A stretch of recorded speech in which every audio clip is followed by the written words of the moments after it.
Pronto, Lucas, aqui está a casa que eu falei que comprei. Ela é linda. É linda assim. Até que dá pra olhar, acho, né? Mas aí, comprou por quanto essa casa? Ah, essa daqui saiu por 50 pila. Mas tipo assim, eu passo alimentar, de outro eu consegui. O resto do dinheiro eu consegui trabalhando aqui e ali. Graças ao meu bom Deus eu consegui. E me livrei do aluguel. Se livrou do aluguel, né? Vê que você poderia ajudar o amigo aqui. Já que eu tô com você há tantos anos sendo seu amigo, poderia me ajudar a sair do meu aluguel também. Que tal isso, viu? Ah, amiga, a gente pode ver o que a gente pode fazer aí pra te ajudar, tá ligado?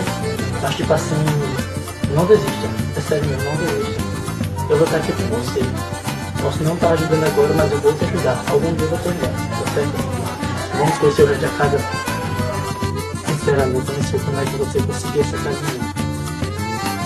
Ficar perfeito. Todo tempo conseguiu. Ficar perfeito. Tô indo.